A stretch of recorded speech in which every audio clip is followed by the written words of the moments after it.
Méditons avec les pasteurs Ertis. Méditons avec le pasteur Ertis. Vendredi, le 26 juillet 2019, nous allons méditer sur 1 Corinthiens 7, 1 à 16, d'après le lecteur de la Bible. Nous avons deux questions à nous poser pour approfondir l'essence du texte. La première, c'est de quoi ou de qui parlent ces versets. Et la seconde, c'est quelle vérité Dieu me révèle-t-il?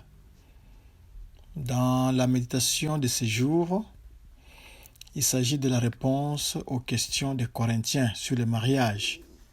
Paul répond aux questions des Corinthiens sur le mariage, ou pouvons dire que ce sont les enseignements de Paul sur le mariage. Nous allons prier. Seigneur, merci pour ce sujet très important qui nous concerne. En effet, le mariage, c'est un coin de paradis sur terre et tu veux à ce que les choses soient claires entre nous pour que nous sachions comment nous y comporter, qu'est-ce qu'il faut faire et ce qu'il ne faut pas faire. Que le Saint-Esprit nous ouvre grandement les oreilles pour que ces leçons puissent avoir une place d'or dans nos cœurs et dans nos relations. Au nom de Jésus-Christ. Amen. Shalom bien-aimés. Du 1er au 9e verset, Paul répond à une question qu'on lui avait posée dans une lettre, affirmant que la vie de célibat est bonne, mais n'est pas la seule bonne. La seule voie que quelqu'un peut choisir. Alors du 1er au 2e verset, le verset 2 ne concède pas sur ce qui a été dit au verset 1. Ce n'est pas meilleur d'être un célibataire et de se marier seulement si on n'a pas d'appel spécial de la part de Dieu, c'est-à-dire si on n'a pas de vocation. Paul veut dire que la monogamie, c'est-à-dire un homme et une femme, le mariage entre un homme et une femme, est le plan de Dieu pour le mariage. Les deux, c'est-à-dire le célibataire et les mariés, sont deux chemins viables, mais les deux exigent la fidélité. Vous êtes marié, cela exige la fidélité. Vous êtes célibataire, pas de fraude, vous devez aussi rester dans cette voie-là avec tout ce que cela concerne comme façon de vivre, comme par exemple l'abstinence, la sainteté, etc. Du 3e au 5e verset, le sexe dans le mariage est une chose merveilleuse. À cause de la prostitution sacrée dans les cultes des idoles à Corinthe, certains parmi les membres d'Église ont pu penser qu'il faut s'abstenir des relations sexuelles même au sein du mariage. Paul rassure les Corinthiens sur la nécessité des relations sexuelles et de leur beauté dans un mariage normal.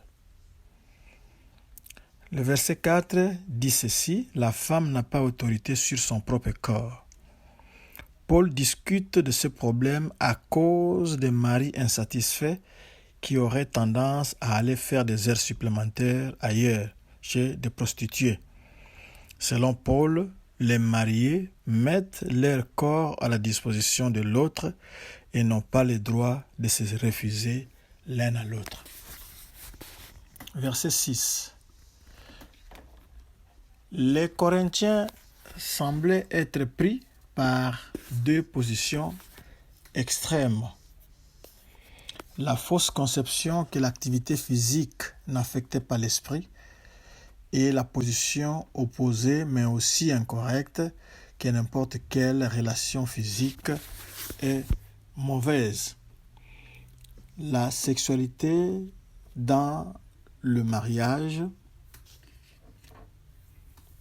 la sexualité dans le mariage est bonne et c'est un don de Dieu, mais Paul souligne aussi la valeur du célibat au verset 6.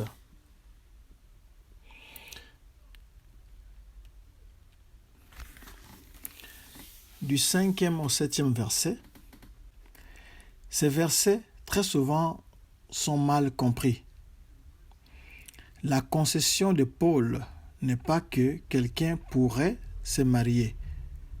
Mieux, il est question que les couples peuvent se passer des relations sexuelles pendant certaines périodes pour s'adonner ou se concentrer dans la prière.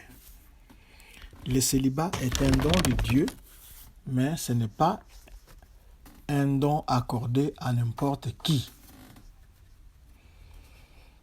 Et certains savants de la Bible ont pu penser que Paul était un veuf. Nous le voyons à la fin du verset 8, quand il dit « À ceux qui ne sont pas mariés et aux veuves, je dis qu'il leur est bon de rester comme moi. » Donc certains ont pu penser que lui, il était veuf. C'est comme ça qu'il dit « rester comme moi ». Mais le sens aussi de la phrase peut signifier qu'il reste comme moi, célibataire.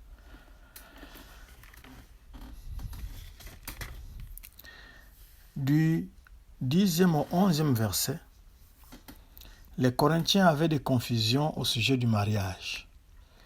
Et certains divorçaient parce qu'ils pensaient que le célibat était mieux, c'est-à-dire plus spirituel. Les célibataires étaient plus spirituels. Mais Dieu avait désigné le mariage, c'est-à-dire le mariage, c'est une institution divine. C'est Dieu qui a donné le mariage. Le mariage vient de Dieu. C'est si précieux dans sa présence et il accorde à cette institution d'être utilisée comme une image dans sa relation avec l'Église. Il s'agit de la relation de Christ avec l'Église. Et dans cette affaire de mariage, la réconciliation est préférable à la séparation ou divorce. On doit encourager la réconciliation. Du verset 12 au verset 13, la Bible enseigne clairement qu'un chrétien ne doit pas épouser un ou une incroyante. C'est au chapitre 7, 1 Corinthiens 7, verset 39, 2 Corinthiens 6, verset 14. Ici, Paul est en train de parler d'une personne qui avait épousé un incroyant, mais qui a été sauvée. Cette situation n'appelle pas de divorce. Expliquons clairement ici. Vous vous êtes marié en tant que païen. Vous n'étiez pas des croyants, des chrétiens. Mais au fil des ans, l'un de vous a cru au Seigneur Jésus-Christ. Et il ne doit pas se séparer de son mari ou de sa femme, parce que lui il est devenu croyant et que la Bible dit vous ne devez pas épouser les incroyants. C'est la situation dont il est question dans ces versets 12 et 13. Vous avez été sauvés entre-temps, vous ne vous séparez pas. Verset 14. Être marié à un croyant ne sauve pas la personne incroyante.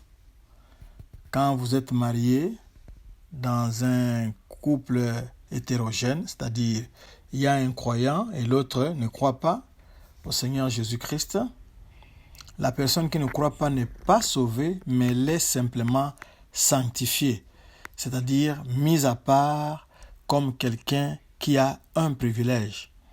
Parce que l'époux ou l'épouse incroyant, incroyante, sera l'objet de prières et subira une influence positive, ce qui va les pousser au salut que s'ils s'étaient mariés entre incroyants. Donc, la personne qui ne croit pas, voyant les bons exemples du croyant et avec les prières du croyant, cela peut faire que la personne incroyante s'achemine vers le salut. Mais nous savons que le salut est personnel. Si le mari croit et la femme ne croit pas, la femme ne sera pas sauvée d'autant. Ni les enfants. Chacun d'eux dans cette famille-là doit recevoir Jésus-Christ personnellement. Et 1 Pierre 3, 1 à 6 parle de l'obéissance. Quand le croyant est obéissant, cette influence positive va travailler l'autre qui n'est pas croyant et cela peut aboutir au salut de l'autre. Donc, le divorce n'est pas de mise et surtout, il faut prier pour la personne incroyante, pour les enfants qui n'ont pas encore reçu Jésus-Christ, pour que toute la famille puisse s'acheminer vers le salut. Je vous encourage à relire ce texte librement et de façon approfondie pour que le Saint-Esprit puisse vous révéler d'autres choses que nous n'avons pas évoquées ici par faute de temps. Et nous vous encourageons à approfondir le sens de ce texte de vous-même. Que Dieu vous bénisse. Nous allons prier. Seigneur, merci parce que tu viens de nous parler et tu nous as parlé clairement. Merci d'avoir rencontré les préoccupations de mon frère ou de ma sœur. Nous bénissons ton nom et nous te demandons de bénir tous les mariages et de diriger les pieds de tes enfants vers ceux qui sont célibataires et s'ils ne sont pas destinés au célibat, que tu diriges leurs pieds vers la bonne personne pour ta gloire. Sois béni, sois élevé à jamais dans le nom de Jésus-Christ. Amen. Notre adresse www.églisedoxadeo.com. Cliquez dans Sermons, ensuite dans le blog. Vous allez y trouver beaucoup de ressources pour votre croissance spirituelle.